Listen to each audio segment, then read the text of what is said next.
Bonjour. Bonjour, my babies. Bonjour, Boners. Bonjour.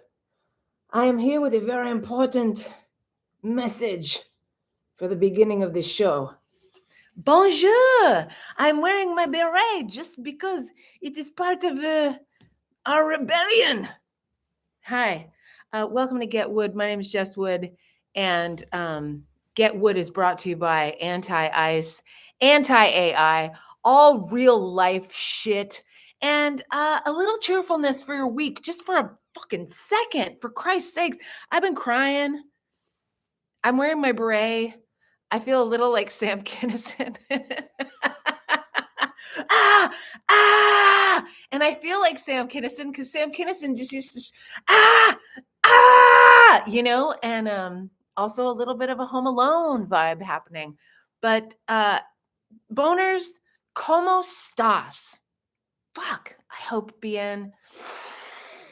Oh, prayers out, bless up to the people of Minnesota and to all of our fucking people that have gone in the way of this shit. Okay. So keep yourself safe. Keep everyone that you love safe as much as you can. Call your people. Tell your fucking the fuckers in charge. You know what I mean? Like, do what you can. Let's do what we can here. We need community more than ever. We need art more than ever. We need rebellion more than ever. So hello, I'm Jess Wood. Welcome to Get Wood.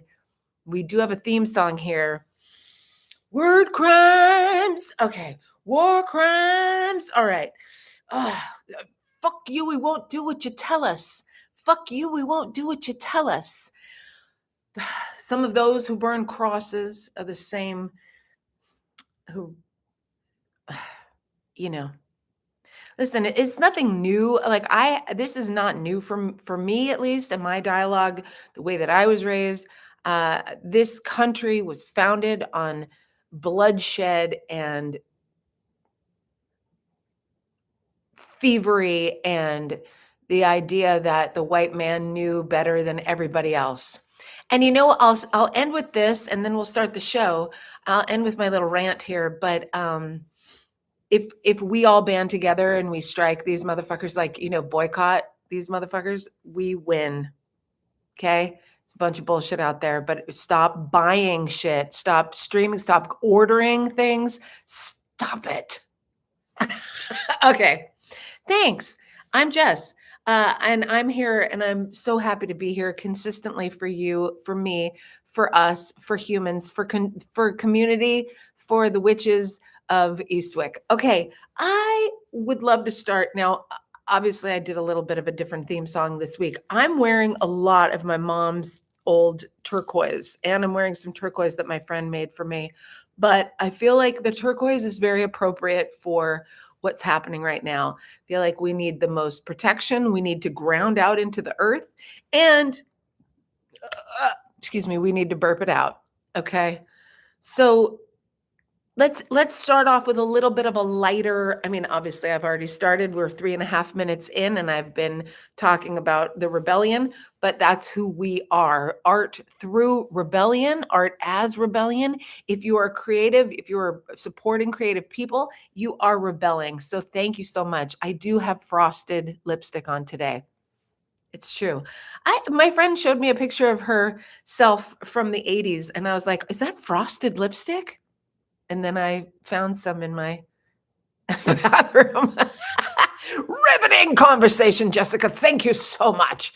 But really, I just wanted to get on a lighter. Let's just have a lighter note. A lighter note. That's a lighter note. It's a higher note. Okay, so let's start the show. I often say at the end of each show of Get Wood, I often will say to you all, okay, take care of yourselves and take care of each other. And I mean it.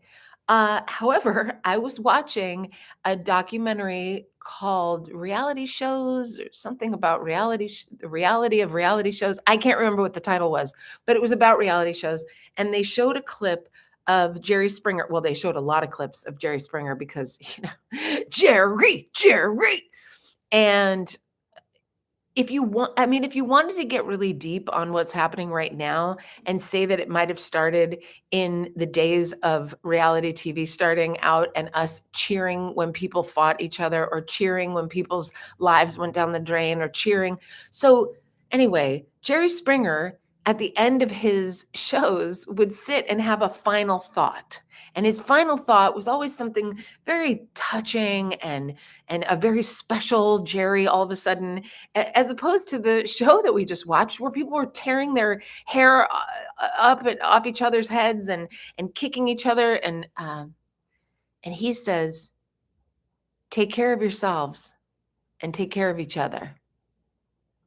So I have been, is it subconsciously, unconsciously, subunconsciously, not consciously, I have taken said sign off and used it as my own. And I just had to tell you because I was watching this show and I listened to what he said and I went, "No!" And I I screamed at the television. I don't know if you ever scream at the TV. I do a lot. And I said, "No! Oh God." And then I said out loud, "Have I been doing Jerry Springer's sign off this whole time for my show?" And then I said to myself, "Yes, but so what? You mean it." And then I said to myself, "Okay, you gotta process things, right?" And I always am really hoping that you all are processing your challenges that you have. If you're having a challenging moment, what is it? I'm gonna process it a little bit. And I don't mean like overthink, anxiety attack, panicking, future tripping, regrets. I'm not none of that. Just like processing it. Like what's going on right now, right here, right now, in my body, in my mind? What's happening? Can I get a hold of it? Can I talk to myself? Can I talk myself out of this? Can I talk myself through this? Maybe this beret is a little che as well. Guevara? I don't Jesse, oh God, yes. Che. What a guy. What a fucking guy. Right, Jesse? Oh my God, my mom just shut up. Yes. Yes, mom, he was quite a fucking guy, as opposed to my boyfriend who you called fuckable once. Yeah. Anyway, so yeah, I have a lot in common apparently with Jerry Springer. I talk about some ratchet shit, and then at the end, I really hope that everybody takes care of themselves and of each other. Okay, that's all I have on the Jerry Springer thing. I really just thought it was insane. Okay, I'm so bundled up right now. It's about last night it was minus degrees in New York City. It was -1. And tonight I think it's 6 degrees or 3. Anyway, my friend told me, "Leave your heater on. Even when you leave your heater on," because I was like, "Why is my apartment frigid, freezing cold?" And they said, "Leave the heater on." So, I don't know. Don't let the pipes burst. Who fucking knows? Anyway, we're supposed to get like a gnarly, you can always tell that I'm from California when gnarly comes out of my mouth. We're supposed to get a gnarly, hold on, just stand by. We're supposed to get a gnarly Arctic blast. I prefer a finger blast, but the Arctic blast is what is coming at us right now. So there's a storm surge warning. Oh, there's so many fucking warnings right now. And you know what? None of us feel like I haven't been to the grocery store. I don't want to go to the grocery store. I don't know if I went to the grocery store if everything would be sold out like it is across the country, across the East Coast. The grocery stores are selling out of food. Like I can't even the way that everything is like fear, fear, fear. You should be worried. You should be afraid. And like, yes, there's real shit to be afraid of out there. And there's real people that are masked and killing people that we should be afraid of. But like, I don't know, snow? I don't know. What's there going to be a snowpocalypse? You know what I mean? They're acting as if it's like a Game of Thrones fucking winter is coming kind of situation. And it never is like that. I mean, maybe I'll eat my words and I'll talk to you next week and be like, oh my God, I was totally snowed in. But I survived the blizzards of 96 here in the 1900s and 96, the year of 1996 in New York City. We had I believe there were 32 blizzards throughout the season of winter. And I had moved here just a couple years before, and I had moved here with a delightful silk uh, jacket, like a Chinese silk jacket, and I thought, "Well, this will be fine. I'll be fine." I wasn't fine. I'd never experienced that thing where you go outside and your eyes water and then the tear freezes. I'd never experienced that until I moved here and had the blizzards of '96. And my friend snowboarded down Avenue A. I mean, it was really outrageous. And there really wasn't a lot of plowing. There really wasn't a lot of shoveling going on. I believe Dinkins was the mayor, and God bless him, but it was a wreck. It was a mess. And now they have all these things. They're like 2,000 plows are ready to go and mounds of snow are ready to melt the thing. And I'm like, okay, so why should we even worry? Everything's all happening. And the JOB, they're like, we may not even open tomorrow. I'm like, how blessed can a bitch be? I am bitch. I am said bitch. What up, bitch? I know there's a couple of my bitches that are listening. What's up, bitch? And I only call you bitch because I don't know your names individually. That's a Cat Williams line from Pimp Chronicles, which if you haven't watched Pimp Chronicles, what are you doing? All right. All right. You like how it's like my nose is running, but I'm not really very cold. And I have all these clothes on. I'm very bundled I've got turquoise and leopard skin and a beret. For those of you not watching, it's very exciting, this outfit. Oh my God. So you saw my sign. My sign on one side says fuck ice because that's appropriate. Why can't I put it in the light? Go to the light. Sherilyn. And so fuck. And then on the other side, it's a two-sided sign. Come on, let's protest with creativity. On the other side, my side, on the other side, my sign says, why do I crack myself up? Listen, this is fun. We have to have fun once in a while. And you know what fun is? Rebellious. So my other side of my sign says, I'm so mad I'm getting an abortion even though I don't need it. Why can't I get that in the frame? I'm so mad I'm getting an abortion even though I don't need it. Now, I don't mean to brag. It's one thing to make a sign. It's another thing to brag on your sign. And I don't mean to be a bragger. However, hashtag blessed, hashtag brag, fucking humble brag. At the protest, a lot of people said my sign was their favorite sign. In New York City, when people tell you that your sign is their favorite sign, I also really like Capricorn. That's my sign. But my sign that I made for okay, you get it. You get it. I don't have to read. And I feel like I take a very long time sometimes with certain stories or like points that I want to make. And then I look at the time and I go, move it along, Jessica. Okay. So we did go to a protest. Shout out to Ivana Ivy, my girl Ivy. I love you. And she and I went to a protest. It was like a pop-up protest. Like it was really interesting the way things are going right now. The way that we can just decide, like, I'm going to text. I texted two friends and they texted two friends, and all of a sudden we had a protest.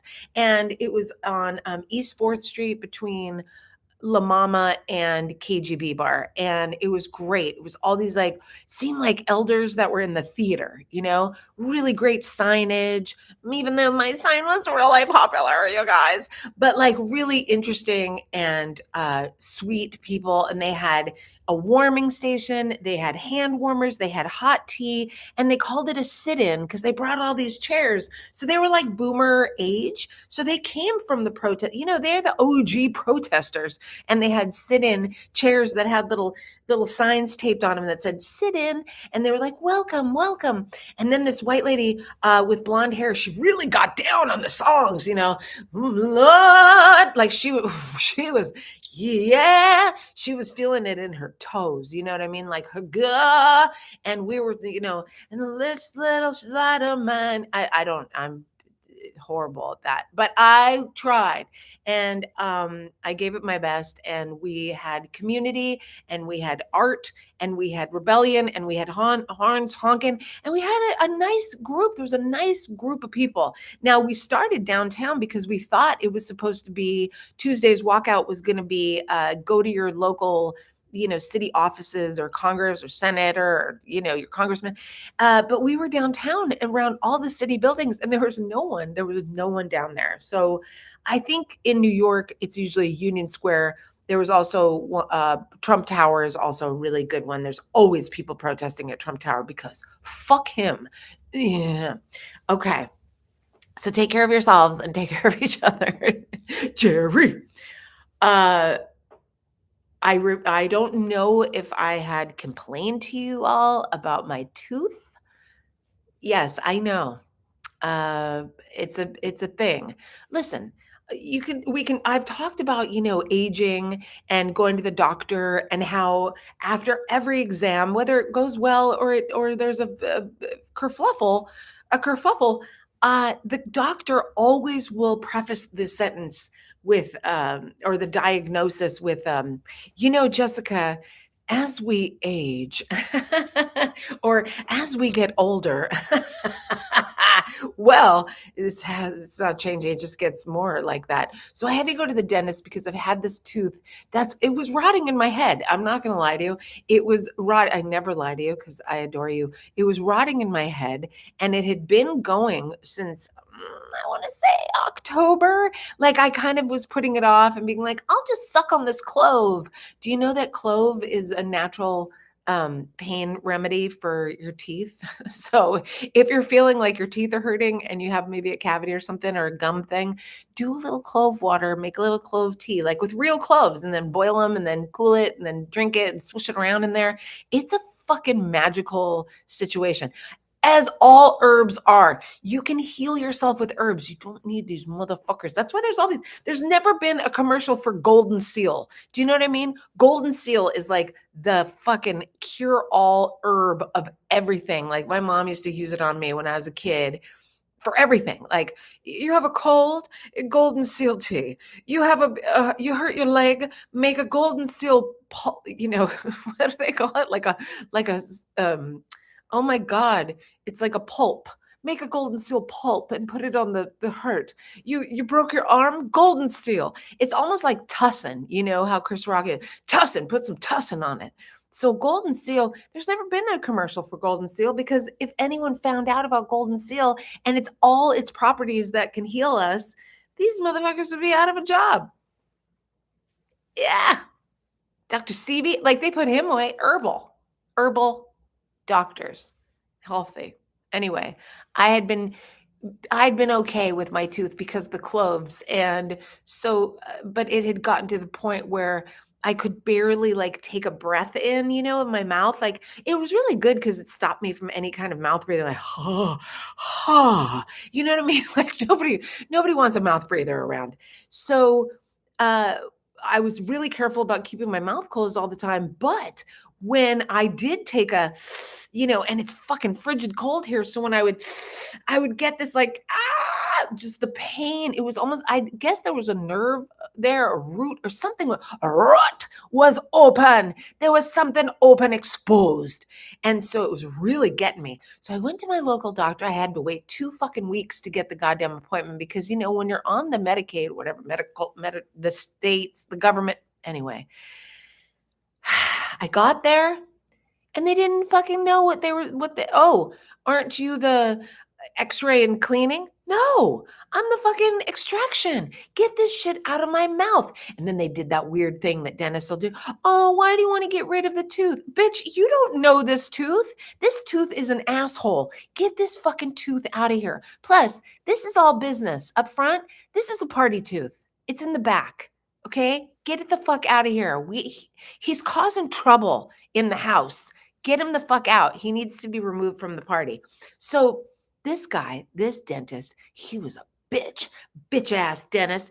And he go, oh, have a seat in the chair, in the exam chair, right? And he goes, oh, so why do we want to get rid of the tooth? You don't want to do, fuck you and fuck this tooth. Get it out of here. So he goes, he puts the x-ray up in front of me, in front of him. We both look at the x-ray, big ass fucking hole in my tooth, like in the side of the tooth. There was a hole in the side. You can see it in the x-ray. I know, I'm not a doctor, but I could read this fucking hole of an x-ray.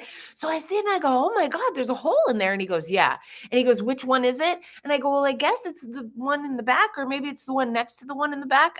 I can't, and I'm like, I'm not a fucking dentist, fool. You're the dentist. And he's all, oh, okay, well, why don't you say ah? And I go, ah. And he fucking took that air and he goes, whoosh, and I was like, ah, and I fucking flew off the goddamn exam thing. And I go, hey, why'd you do that? And he goes, I just wanted to see which tooth it was. Motherfucker, you know what tooth it was. It's in the x-ray. You're a fucking dentist. And then he goes, well, I can't do that for you. I can't help you with that. I can't do it. And I go, are you I said, are you crazy? You see how it hurts so bad and it's so exposed? And also I've been waiting 2 weeks, 2 motherfucking weeks to get you to motherfucking take this fucking thing out of my head. And he goes, well, I can't do it. I'm going to have to send you to one of our colleagues. Colleagues? Is he here today? Is he in another room? Can I go see him right now? No, you have to wait a couple of days. And also he's in Brooklyn. So you're in Brooklyn, go to Brooklyn. So I'm like, I'll go to Brooklyn. I'll go fucking anywhere if I can get this goddamn tooth taken out of my head. Long story longer, he gives me the referral. I go to it's a couple days later. I have to wait a couple more days. Now, here's the thing, kiddos. I can't eat nothing. I'm having yogurt and soup and broth and fucking congee noodle. Like, it's almost like the colonoscopy again. Like, I can't eat anything that's hard. So I go to this doctor in Brooklyn. And when I tell you, first of all, let's talk about his name, Dr. Ho. What up, Dr. Ho? Dr. Ho, ho, ho, ho. Okay. So Dr. Ho is a fucking blast. Okay. I go to Dr. Ho, Sunset Park, Brooklyn, all good. It's Chinatown, Brooklyn. I came from the Chinatown, New York City. I'm like, it's all good. So I go in. Dr. Ho. He comes into the room. I'm in the exam, I'm in the chair again. And he goes, is your last, he goes, hello, young lady. And I'm like, hello, young man. And first of all, when you have a bedside manner like that kind of cheer, it really relaxes the patient, so God, this fucking guy, goddess blesses. So he comes in, Dr. Ho, and he goes, oh, hello, young lady. I said, hello, young man. And he says, is your last name really Wu? Now, remember, it's an all Chinese doctor, it's an all Chinese dentist, it's an all Chinese situation. So I said, no.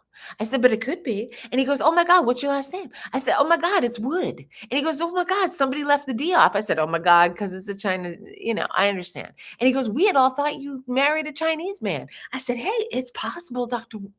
Ho. Okay. So then he's making jokes. And then he says, okay, we're going to get rid of that tooth for you. He doesn't want to fucking hang on to the tooth. He doesn't feel married to this tooth. He doesn't act like he knew this tooth and it was a friend of his and he wants to hold on to it. He gets right to the fucking let's go. He gets his fucking needle. Now, you got to close your eyes for this shit because that Novocaine needle, oh, baby, that's the size of your arm. So he gets the needle and then he puts it in. He goes, listen, girl, I'm sorry. This is going to hurt. This is the only part that's really going to hurt, though, okay? And I'm like, uh-huh. And he puts the needle in and he's rubbing the side of my cheek with his other hand. And he's going like this. Sorry, girl. Sorry, girl. Sorry, girl. Sorry, girl. Are you fucking kidding? I want to Google review this motherfucker. I'm going to Yelp this motherfucker into the next goddamn universe. This fool needs to be at the top of the dentist chains. I don't know how that works, but he needs to get out of where he's at because he's at the lowest of the low with us motherfuckers. And he needs to be at the highest of the top, shiny dentist, fucking gold medal. And I didn't want to tell him about his fucking colleague in the city that blew the goddamn air on my fucking mouth. So, sorry, girl. Sorry. Sorry, girl. Sorry. What a lover. What a fucking lover. So he get it's numb, and then he get it's the jaws of life. And he fucking and he just ripped that shit out of my fucking mouth. And I was like, I don't know if you've ever had a rotten tooth in your mouth and then had it taken out, but god damn. It's like having a sliver removed from your paw, as the big lion that you are. Or maybe having, I don't know, piece of glass taken out of your foot. Okay, so it was just But then they put it on, he plunked it onto the table and he went into the other room. Okay, bye, Miss Wu. And he went to the other table. I said, okay, Ho, listen, stay up, Ho. And he went into the other room and he left the motherfucking rotted tooth out in the molar, the party molar. He left out on the tray. So then I opened my eyes. I'm like, Takal. I mean, that's not Cash rules everything around me. That's not cream. It gives the money. Dollar dollar bill, y'all. That was fucking rotted tooth, y'all. Rotted tooth, y'all. Ho. I loved Dr. Ho. He was the best. And he's like, okay, girl, so you can't, you can't eat or smoke or do all these things. And I was like, I know, girl. I know. Okay, girl. Dr. Ho, stay up, Ho. Love you, Ho. All right, I watched the movies this week. And I'm here to tell you I didn't like any of them. First of all, I started with Pole to Pole, with Will Smith, Pole to Pole, and I was very disappointed. Very quickly, I turned it off because it was not about stripping. And I was like, what the fuck is this kind of bullshit? Pole to Pole, a bitch thinks it's about stripping. No, it's like some travel fucking whatever. If you like to see travel blogs, go and watch it. But I turned that shit off. Then I watched The Riff. The Riff. That's that new, The Rip. The Rip. I can't read my own motherfucking writing. The Rip. It's a Matt Damon and Ben Affleck. Affleck. It's their new buddy fucking movie. But this time they're cops. And are they dirty? I don't fucking know. I have a problem. I had a problem with this. This is not a spoiler alert. I just want to know what the fuck it was about. Like, if you could tell me what the fuck that movie was about, and it was based on true events. True events of what? True events of when? True events of how? Yeah, sure, they busted into the drug dealers and they found all this money at the drug dealer. I'm not giving anything away. I just want to know what the fuck it was about. If you could please tell me what the fuck The Rip was about. And it's getting all these great reviews, and everyone's like, Affleck and Damon back again, and I'm like, yeah, but what the fuck? It is no Good Will Hunting. It's not even a Mr. Ripley. Come on. Anyway, one battle after another. Another one that I watched. Now, I don't know. I don't remember talking about this last week. Did I talk about this last week? No, I left it out. Okay. I had to look back at my notes from last week. Listen, I'm very, very happy that Tiana Taylor is getting her flowers, and she's beautiful, she's talented actress. But Leonardo being nominated, great, wonderful actor. But again, what the fuck was it about? Like, what revolution? I understand that they were revolutionaries and they're rebellion people in the rebellion, but of what? For what? Like, immigrants? Like, I felt like they were trying to kind of mirror what's happening right now, but it wasn't really, and they were trying to, like, the early 90s. I don't know. But her character, Tiana's character was based on Tupac's mom, um, Shakur. Oh, fuck, what is it? Annika. No. Anakin. No, that's Star Wars.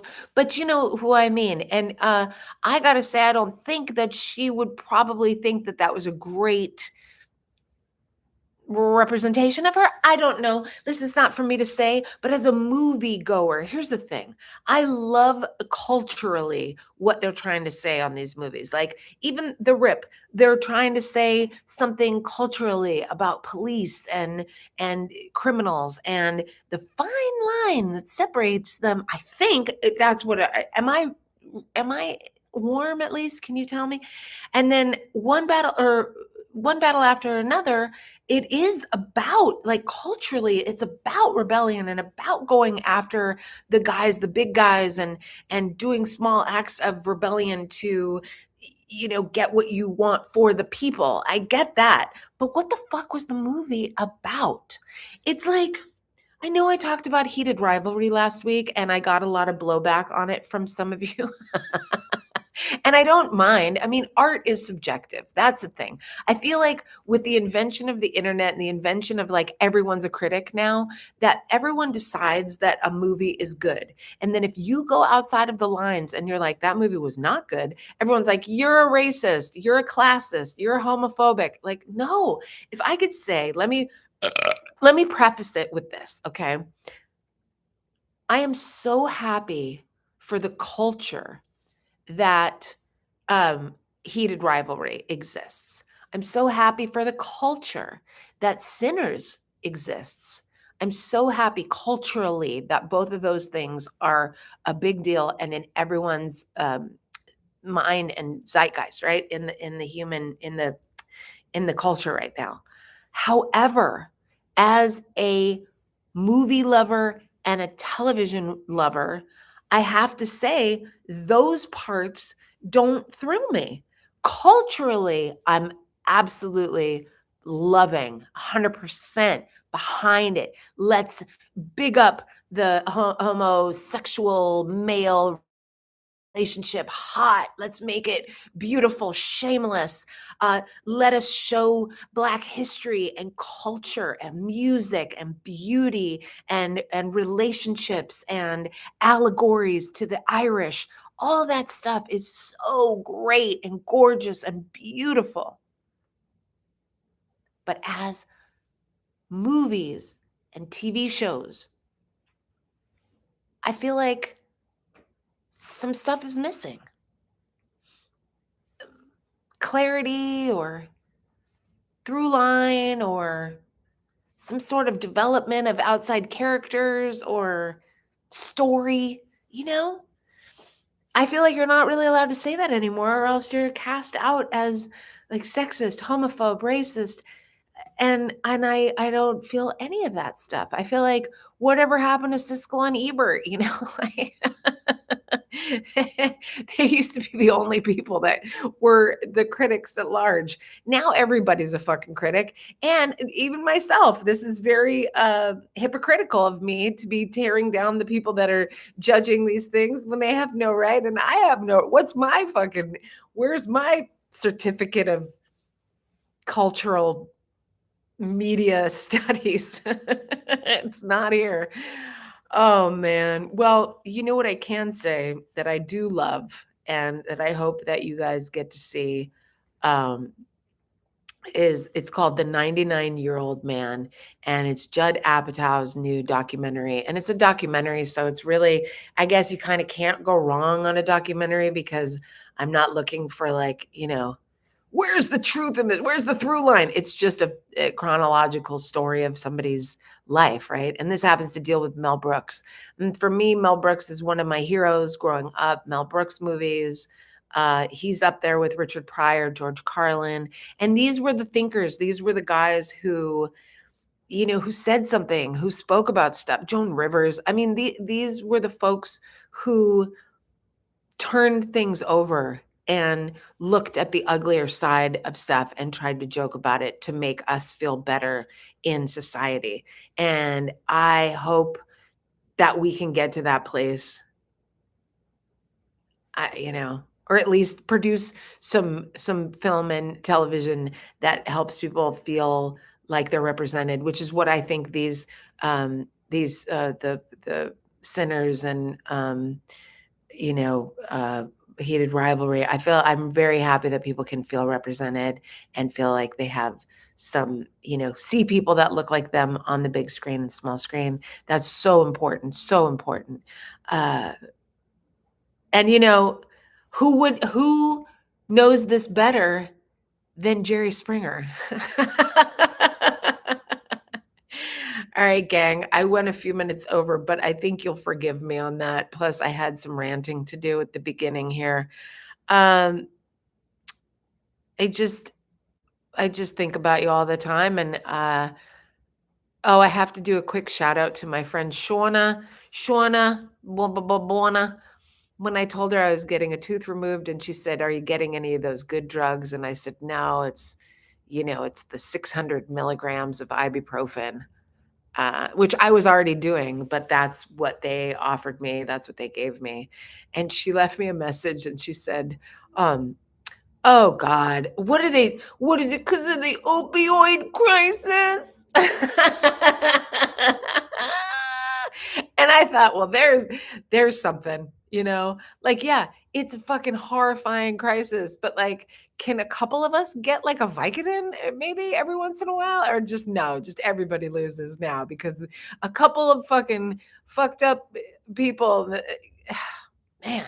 And listen, I know I used to be with a dude who did fentanyl. He still lives. He misses fentanyl. He's told me, he's like, I really liked it. It was a lot of fun. Like, I can't imagine it was fun though.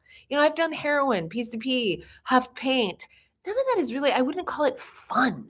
It's more, I don't know, gets you out of your head, you know? It's more distracting than anything else. I mean, if you can black out, how much more distracted can you get? Now try not to black yourselves out right now. Really be good to yourselves. Really, it's such a tumultuous time. I hope that you can find some community and some peace, or someone to talk to somehow about the anxiety that I know we're all feeling. People want to be in person so badly together, and it's unfortunate that we're all having to gather in person to protest. But if that's what it takes, that's what it takes. And like me and my Gen X friends all often will say, let's not see each other again just for a fucking funeral. Okay. Let's try to see each other in the in between times. So I hope that some of you, all of you, a couple of you are making those moves to be with friends and community and creating and supporting the arts, because that, again, it's a rebellion. And I want to hear from you. Let me know what you think, if you've seen any of these movies and or TV shows, and what your takes are. Please, good or bad, I don't mind. And if you don't want me to talk about you, I won't. And Shauna, I love you. You're fucking amazing. And as well as all my girlfriends, all my witches, Al, Ive, Jewel, Chrissy. Oh man. I love you girls so much. Miss Poles, you know. Okay. I love you. I'm gonna go. I'll see you next Saturday. Please be well. Take care of yourselves and take care of each other. Jerry Springer sign off. Love you. Bye.